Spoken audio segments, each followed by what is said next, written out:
Oke, boleh di-share screen-nya Bapak?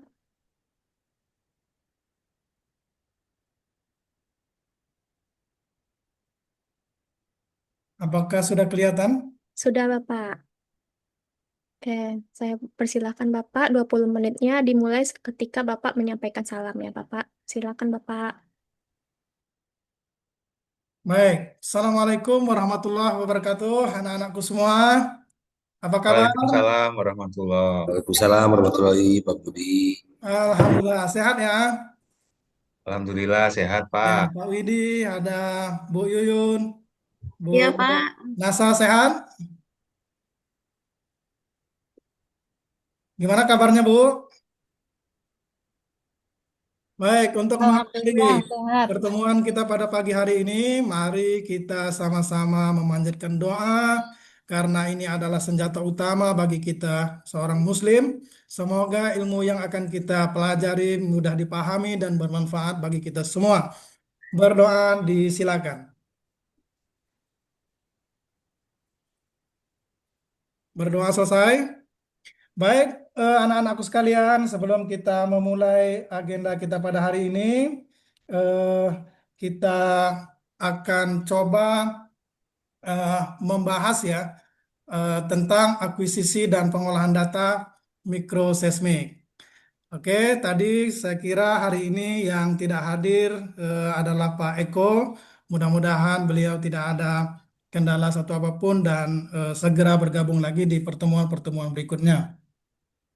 Eh, di minggu lalu ya kita sudah belajar tentang apa itu mikroseismik, kemudian perampatan gelombang dan seterusnya, parameter-parameternya apa itu frekuensi dominan, faktor amplifikasi, ya kan? Termasuk kebencanaan gitu. Baik, nah sebelum kita lanjutkan lagi ke materi yang tadi, ini saya lihat di slide ada persamaan yang saya kira sebagai orang fisika atau geofisika kita sudah sama-sama familiar ya.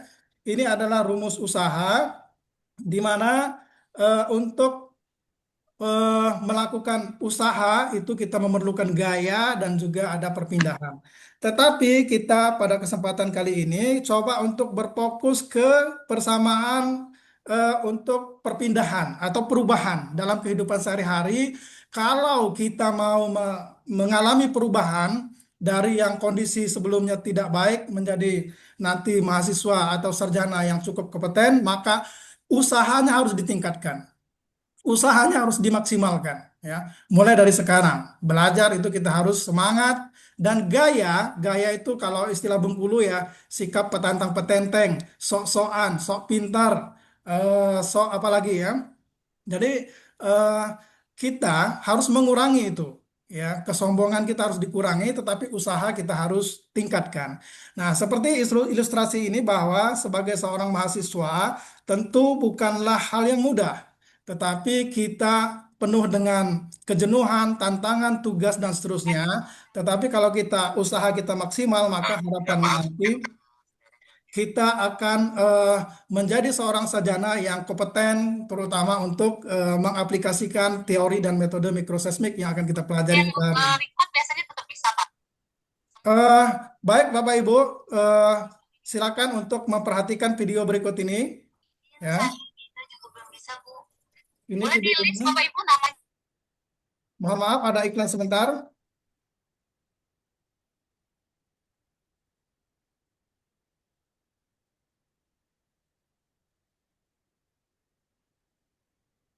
Pemirsa, dampak kerusakan rumah akibat gempa 6,3 magnitudo di kota Bengkulu terus bertambah. Hingga Tolong kini disimak ya, kerusakan rumah mencapai anak-anak sekalian. 152 unit, 20 diantaranya rusak berat.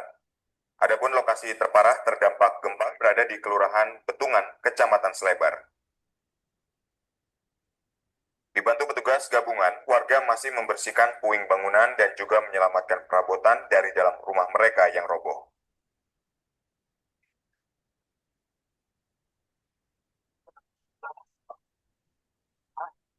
Oh, cari-cari dikit, Pak. Kan di sini, Pak. Kita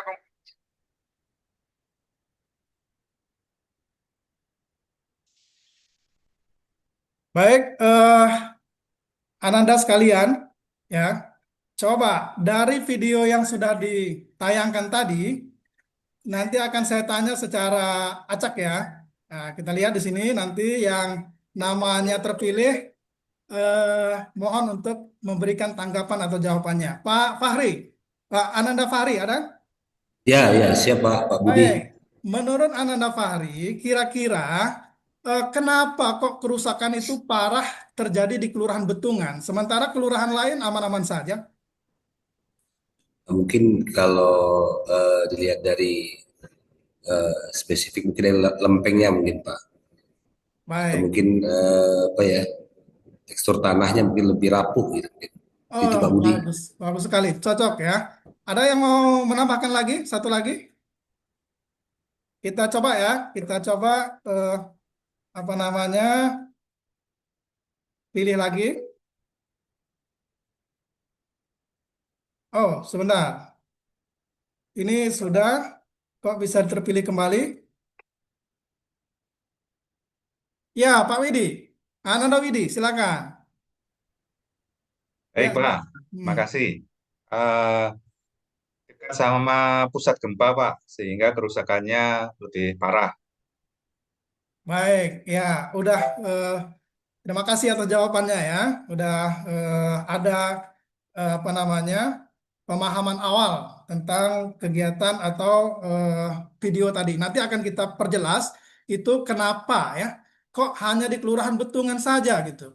Nah, untuk menganalisa itu kita perlu nanti mempelajari tentang mikroseismik. Nah, untuk mengetahui parameter-parameter dari mikroseismik, maka kita perlu akuisisi data dan juga pengolahannya. Nah, di pertemuan kali ini coba kita lihat ya, mahasiswa mampu menguasai metode akuisisi, processing atau pengolahan data mikroseismik itu. Nah, jadi harapannya setelah kuliah ini kita bisa bagaimana mengakuisisi, kemudian bagaimana mengolah datanya. Nah, baru nanti kita kaitkan dengan ya tadi mengapa kok kelurahan Betungan saja yang parah. Nah, untuk lebih menambah wawasan, mari Ananda sekalian gabung nih, join ya di kuis ini. Ini ada 5 soal. Silakan di scan barcode-nya menggunakan handphone ya. Handphone Ananda sekalian kan sudah canggih-canggih. Nah, silakan dimanfaatkan nih dalam kesempatan ini untuk menambah wawasan kita dalam terutama bencana gempa bumi dan mikroseismik. Apakah sudah berhasil join Ananda sekalian? Silakan menggunakan handphone, di scan barcode-nya, atau boleh juga ke My Quiz lalu diinputkan kode kuliahnya, itu 63199292. Ditunggu ya. Kalau sudah ada yang join, maka coba saya cek dulu ya. Saya cek dulu apakah sudah ada yang berhasil join. Silakan untuk berusaha eh, masuk. Nah, ini nanti tampilannya ya. Eh, apakah sudah ada yang berhasil? Bapak kodenya nih Pak. Oh, Ya, Pak. kodenya. Baik, kodenya adalah 6319 6319 9292. Saya ulang sekali lagi, 6319 9292. Nah, nanti kalau seandainya sudah berhasil, maka tampilannya seperti ini, bisa lanjut untuk menjawab soalnya ya. Ada pilihan ganda nih. Oke, baik. Silakan dilanjutkan ya Ananda sekalian. Nanti kita lihat hasilnya di eh, apa di kemudian ya. Nanti beberapa saat lagi kita cek. Nah, sambil mengerjakan yang tadi, kita kembali ke permasalahan kita tadi bahwa eh, nanti akan belajar tentang akuisisi dan pemrosesan data mikroseismik. Cuma sebelum itu, ini saya tampilkan sebagai tugas kelompok. Ingat-ingat Ananda sekalian ya. Tugas kelompoknya adalah membaca pertama, baca dulu. Nih ada beberapa jurnal yang sudah kami publish. Ya, ini terkait dengan tema kita hari ini. Nah, nanti setelah dibaca, dipahami, silakan dibuat resume, ringkasan, lalu tugasnya dikumpul ke e-learning ya. E-learning yang di awal perkuliahan kita sudah sampaikan join kodenya juga sudah saya lihat di e-learning saya udah bergabung mahasiswa Ananda sekalian. Nanti tugasnya dikumpul di sana dan di akhir nanti akan saya ingatkan kembali. Ini ada dua jurnal ya Bapak Ibu. Ini kebetulan terkait dengan masalah tema kita hari ini. Gitu saya kira tugasnya apakah sudah bisa ditangkap dengan baik? Bu Yuyun? Ananda Yuyun, udah bagus? Udah bisa memahami tugasnya? Insya Allah sudah, Pak. Baik Jadi ya. mohon bimbingannya Ya, juga nanti dulu. kelompoknya akan saya bagi secara otomatis menggunakan suatu aplikasi. Baik, kemudian, nah, ini adalah pendalaman materi dari video yang kita tonton tadi ya. Sebagai orang yang eh, kuliah di geofisika, maka tentu kita sudah familiar dengan gambar 1 dan 2 ini. Di gambar pertama kita lihat bahwa sesungguhnya tadi ada jawaban Pak Fakhri juga sudah mengena ya ketika saya tanya bahwa medium perambatan gelombang itu gelombang mekanik, gelombang gempa bumi kah atau mikroseismik itu dipengaruhi oleh mediumnya. Nah, kita lihat di sini yang berwarna agak abu-abu ini adalah bagian kerasnya atau bedrock ya, batuan dasar. Kemudian yang putih ini adalah batuan sedimen atau batuan yang lunak gitu ya. Nah, di batuan keras, maka kecepatan gelombang itu tinggi merambatnya, sehingga tidak akan terjadi penumpukan di sana. Karena kemudian lewat lagi dan seterusnya. Beda dengan di sedimen. Di sedimen, kecepatan gelombangnya rendah, sehingga bisa berpotensi untuk terjadi penumpukan gelombang. Nah, kalau sudah terjadi penumpukan gelombang, maka akan terjadi amplifikasi, penguatan, dan seterusnya. Sehingga membahayakan suatu tempat kalau ada goncangan gempa bumi. Nah, selain itu, Bapak Ibu sekalian tadi, anak-anak nada sekalian, tadi Nada Widi sudah menjawab tentang pusat gempa ya. Nah, berdasarkan teori selama ini yang kita yakini juga bahwa semakin dekat suatu wilayah terhadap pusat gempa, maka akan diperkirakan mengalami kerusakan yang parah. Namun, seiringnya teknologi maju, maka pernyataan tersebut mulai terbantahkan bahwa berdasarkan beberapa kejadian gempa bumi di Indonesia maupun di dunia, jarak itu tidak mutlak lagi. Ya, ada kasus-kasus gempa bumi jaraknya jauh, tapi malah mengalami kerusakan yang parah. Sementara di tempat yang dekat dengan pusat gempa bumi tidak mengalami kerusakan. Apa itu penyebabnya? Ya, itu disebut dengan side effect atau efek lokal, ya, kondisi geologi. Kondisi geologi suatu tempat sangat berpengaruh terhadap tingkat kerusakan yang akan dialami kalau seandainya terjadi gempa bumi. Nah, side effect itu bisa kita pahami dengan mempelajari data mikroseismik. Nah, ya, begitu. Nah, terus ini ada istilahnya resonansi. Di praktikum fisika dasar, kita sudah melakukan bagaimana sih peristiwa resonansi. Nah, secara umum, resonansi itu terjadi ketika benda lain ikut bergetar akibat kesamaan frekuensi dengan benda lain, begitu ya. Nah, dengan mengolah data mikroseismik, kita bisa merekomendasikan suatu tempat itu cocok untuk dibangun gedung bertingkat atau lantai berapa, gitu ya. Nah, begini, kalau seandainya tadi lapisan batuan kerasnya itu dalam, gitu ya, sedimennya tebal, maka di situ cocok untuk bangunan yang lantainya rendah. Beda dengan kalau seandainya batuan di bawahnya itu batuan keras, maka cocok dibangun lantai tinggi. Nah, itu kita lihat nanti dari berbagai aspek parameter. Baik. Nah, baru sekarang kita masuk ke tema kita hari ini. Tadi apa tuh temanya? Bu Nasa, Ananda Nasa, apa tema hari ini? Iya, betul, tentang akuisisi dan pengolahan data. Nah, tahapan awal yang bisa digunakan untuk akuisisi data adalah desain survei. Desain survei kan seperti gambar berikut ini nih. Ini saya sudah buatkan bagaimana nanti kita melakukan akuisisi di lapangan. Titik-titik sudah saya bikin ya. Lokasi-lokasi pengukuran sudah saya bikin lebih kurang 40 titik. Namun perlu diingat bahwa lokasi pengukuran kita tadi kan ada di Kelurahan Betungan.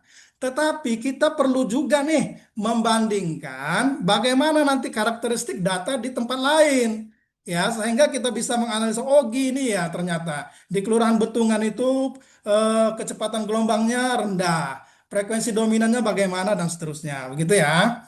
Nah, untuk pembuatan desain survei kita sudah kuliah di sistem informasi geospasial. Di sana sudah saya ajarkan bagaimana membuat peta, bagaimana membuat lokasi penelitian dan seterusnya.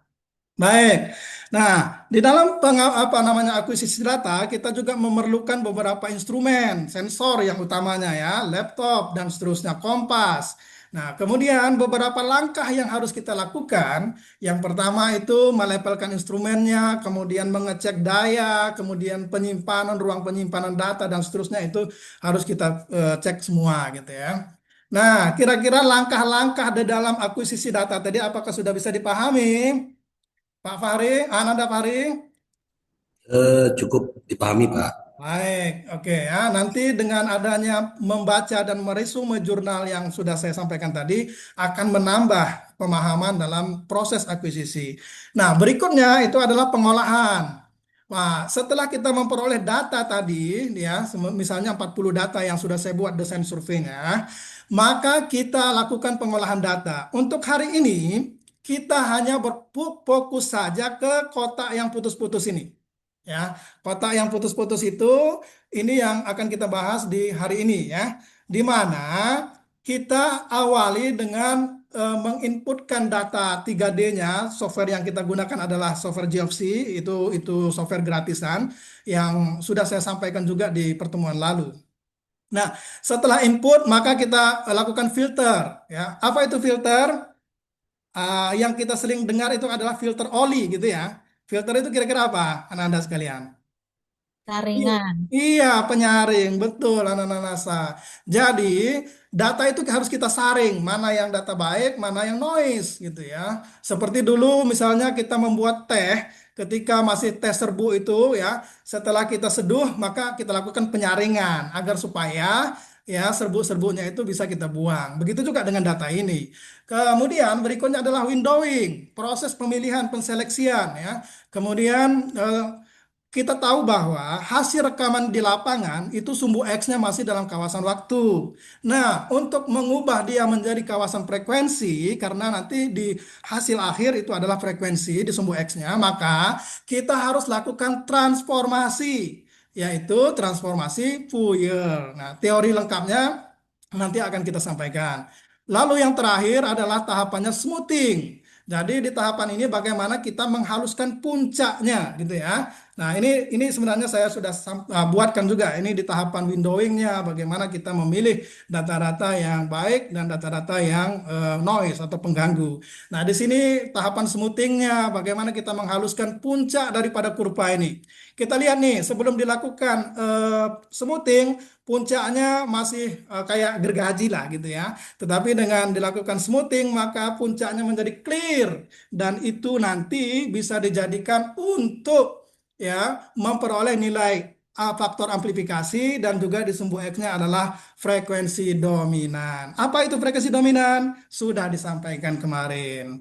Baik, Anda sekalian, di pertemuan berikutnya nanti kita akan membahas tentang ini nih, bagaimana Anda sekalian akan dilatih, akan dikasih materi supaya terampil di dalam membuat hasil output daripada data mikroseismik. Bisa 1D, bisa 2D, dan berbentuk peta dan seterusnya. Begitu ya. Ini gambar-gambar yang sudah kami lakukan di daerah Bengkulu Utara gitu ya. Dan termasuk jurnal-jurnal tadi alhamdulillah bisa publish di Q1 dan Q2, yaitu data-data yang dari kabupaten lain dan parameter lain yang kami analisa. Nah, itu tadi dengan menganalisa data mikroseismik, kita bisa ya menganalisa daerah-daerah yang rawan terjadi kerusakan akibat gempa bumi. Seperti gambar ini dengan dicocokkan dengan parameter yang ada saya buat gambar di atas tadi, maka ada kecocokan ya, ada kecocokan bahwa daerah-daerah yang rawan terhadap kerusakan itu adalah daerah-daerah yang memiliki kecepatan gelombang rendah, frekuensi dominannya itu adalah kecil, kemudian dari kerentanan seismik yang tinggi dan seterusnya gitu ya. Baik. Nah, berikutnya setelah apa namanya mendapatkan pemahaman pendalaman materi tentang akuisisi dan pengolahan data, maka coba kita lihat ya, apakah memang sudah bisa dipahami dengan baik atau belum. Kembali kita putar. Nah, Ananda Nasa, kira-kira tadi tahapan di dalam akuisisi data mikroseismik apa saja? Silakan. Iya, betul ya. Pertama adalah desain survei dulu. Ya, kemudian nanti mulai men-setting alatnya, kemudian nanti mengarahkan levelnya utara dan selatan, timur barat, karena eh, datanya adalah tiga komponen, ya, dua komponen horizontal dan satu komponen vertikal. Baik, terima kasih Ananda Nasa. Satu lagi ya. Mohon maaf, Bapak. 20 menitnya sudah habis. Baik, terima kasih. Kalau di saya kurang 1 menit 47 detik, Mak. Sudah habis ke sini. Baik, terima kasih Anda sekalian ya. Mungkin cukup sampai di sini pertemuan kita pada kali ini. Kembali saya mengingatkan tugas itu dikumpul di e-learning. Baik, terima kasih. Assalamualaikum warahmatullahi wabarakatuh. Waalaikumsalam Waalaikumsalam warahmatullahi warahmatullahi wabarakatuh. wabarakatuh. Terima kasih Bapak atas presentasinya. Saya Wah, di saya silakan 1 menit kepada. lagi loh. Iya, mulai Bapak bilang Assalamualaikum itu udah dihitung Baik, waktunya. baik, Terima, terima kasih. terima Mohon kasih maaf. Bapak. Iya, silakan Bapak instruktur kita. Oke, baik. Terima kasih, Bu Tiara. Luar biasa, Pak Budi. Tepuk tangan nih, mari Bapak Ibu. Nih, semangatnya 45 nih. Siap, anak muda. Tapi mudah-mudahan suaranya nggak habis kalau ini kalau 3 jam ya. Baik, sebelum saya memberikan masukan, saya persilakan Pak Widi Nugraha berikan komentar, Pak. Silakan Pak Widi.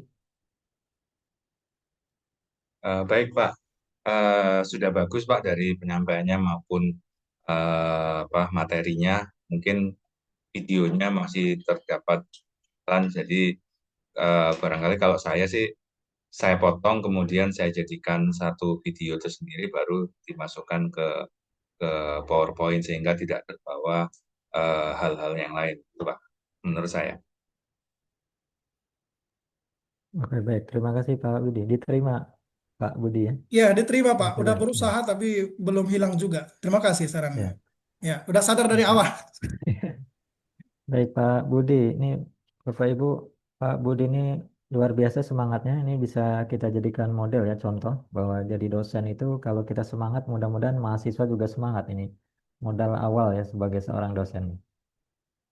Kemudian juga menguasai materi sehingga apa yang disampaikan juga lancar gitu ya. Ini bukti bahwa tadi sebenarnya Pak Budi memang sudah belajar, sudah banyak membaca nih terkait dengan konsep-konsep akuisis dan pengolahan data mikroseismik ya. Baik, untuk kelebihannya juga udah menggunakan Ingnoi Class Point ya Pak Budi ya. Ini Bapak Ibu harapannya nanti Betul, Pak. Bapak Ibu juga menggunakan Ingnoi Class Point yang terintegrasi di PowerPoint-nya. Untuk real teaching-nya Bapak Ibu, ini memudahkan kita, walaupun ini sedikit kerja keras di awal.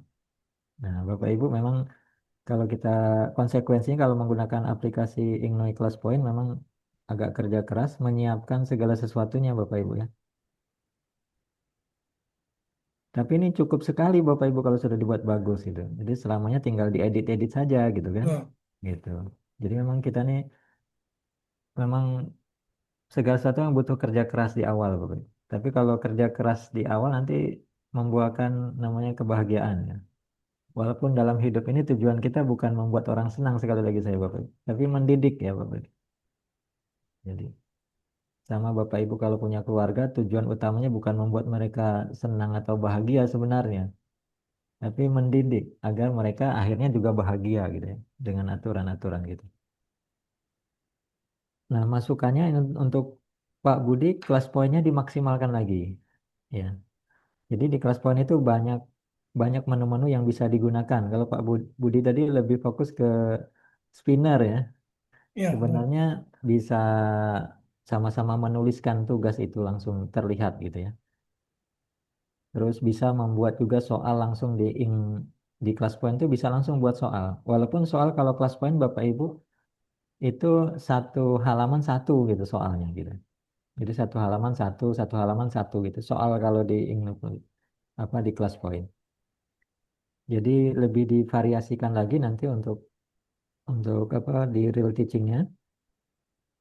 Ini saya suka dengan gaya berpindah bergerak memang ya. Dalam hidup ini memang kita perlu punya gaya yang berbeda dan terus bergerak agar hidup kita seimbang Bapak Ibu ya. Ya. Materinya menarik ya. Tapi masukannya nanti di apersepsi hadirkan sosok inspiratif dulu gitu. Jadi hadirkan sosok inspiratif yang sudah berhasil di bidang ini Pak Budi. Jadi kita ini tugas seorang dosen Bapak Ibu dalam mengajar mengantarkan sosok inspiratif tujuannya untuk ini ya, pembelajarannya ini namanya meaningful tadi, pembelajaran bermakna. Pembelajaran bermakna itu nanti profesinya menjadi apa gitu kan. Dan itu ingin menjadi profil lulusan apa. Jadi kita membuka wawasan kita, oh profil saya nanti ingin menjadi ini loh. Ini kan menjadi apa? Surveyor ya Pak? Atau Ya, jadi apa? menjadi peneliti, surveyor bisa, Iya, peneliti surveyor, konsultan. Bisa. konsultan gitu. Jadi hadirkan sosok itu. Boleh diambil di YouTube juga boleh gitu. Jadi hadirkan sosok inspiratif itu boleh ditambah dengan video tadi boleh gitu ya. Sehingga nanti bisa mengarahkan ke pentingnya sub CPMK tadi. Oh, saya nanti menjadi ini loh sosok ini. Karena kadang waktu saya kuliah dulu juga sama gitu ya. Kadang belajar sesuatu untuk apa? Jadi males gitu belajar kan. Untuk apa ini saya belajar ini? Tapi ketika sudah selesai baru tahu. Ketika masuk dunia kerja baru tahu oh, ternyata yang dulu saya pelajari untuk ini ya manfaatnya gitu. Baru sadar ketika kita sudah menjalani profesi itu. Nah, kita tugas dosen itu menyadarkan mereka di awal pembelajaran. Ya, dengan menghadirkan sosok inspiratif tadi. Kemudian tugas membacanya usahakan secara mandiri dulu. Jadi pemahaman secara mandiri dulu. Jadi tugasnya usahakan ke materi tadi kan sub CPMK-nya usahakan bahasanya jangan mampu menguasai konsep itu bahasa CPL itu. Jadi mampu misalnya membandingkan metode akuisiasi gitu ya. Jadi levelnya sudah membandingkan beberapa metode akuisisi itu lewat membaca kan dan terakhir tadi menganalisis ya Pak Budi ya. Ya, betul. Mampu membandingkan. Jadi levelnya mampu membandingkan misalnya metode membandingkan levelnya udah menganalisis sebenarnya kan. Mampu membandingkan metode akuisisi dan lain-lain ya. Teori-teori yang perlu dikuasai sebelum mereka mampu menganalisis. Itu diminta untuk membaca dulu buku gitu. Buku plus artikel ya. Jadi buku dulu, konsepnya kan di buku dulu ya, buku utama. Saya yakin Pak Budi punya lah buku utamanya kan. Jadi buku yang bisa membandingkan oh metode akuisisi kalau buku ini seperti ini konsepnya, oh buku ini seperti ini. Jadi mereka bisa nanti terbiasa mereka membuat sitasi gitu. Sitasinya dengan membandingkan beberapa konsep gitu. Sudah itu baru tanya tanya jawab. Nah, tanya jawabnya bisa menggunakan tadi spinner tapi menjawabnya menggunakan kelas poin.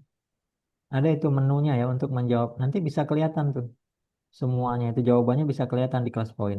Ya. Hmm. Sampai nanti udah tanya jawab baru berikan penguatan ya. Penguatannya usahakan ya dibimbing ya. Karena ini proses pembimbingan ini Bapak Ibu harus sabar gitu. Sabarnya itu ketika membimbing Bapak Ibu. Jadi dosen ini proses membimbing ini kalau tidak sabar ya tidak apa ya, tidak tercapai biasa tujuan pembelajaran. Tiba-tiba mengapa ya mahasiswa tidak bisa? Karena kita tidak sabar dalam membimbing. Kalau orang Muslim wal asri innal insana lafi husrin ya. Saling menasehati ya dalam kebenaran, saling menasehati dalam kesabaran. Memang kita seorang pendidik harus sabar Bapak Ibu, terutama dalam proses membimbing. Jadi ketika mahasiswa tidak mampu menganalisis, tidak mampu merancang, itu sebenarnya kita yang kurang mampu membimbing ya. Jadi proses membimbingnya harus lebih diperkuat. Sudah itu baru diberikan kuis sebelum melakukan analisis Pak Budi nanti. Jadi kuisnya itu sebelum menganalisis apa? Jadi kuis itu fungsinya memastikan penguasaan konsep.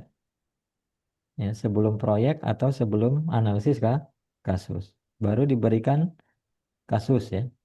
Ini agak berat ini materi Pak Budi sehingga memang tadi bermain peran Pak Budi ya. Saya Ya, yakin memang teman-teman ini nggak bisa menjawab. ya. Karena waktu, Ini, Pak. iya waktu dan berat itu saya paham itu. Tapi usahakan nanti memang di Oh kegiatan ya, real teachingnya itu mahasiswa benar-benar ya dibimbing ya, dibimbing dulu. Kalau nggak dibimbing ini yakin berat ini materi ini kan. Ya. Walaupun ini materi ini kan beberapa sudah diajarkan sebelumnya. Kalau sebelumnya lancar, mahasiswa mudah-mudahan tahap ini saya yakin bagus. Saya kira secara keseluruhan udah bagus ya. Terima Selamat kasih. untuk Pak Budi. Ya, saya kembalikan ke Bu Tiara. Terima kasih Bapak atas masukan dan sarannya. Terima kasih Pak Budi. Boleh di stop recordnya.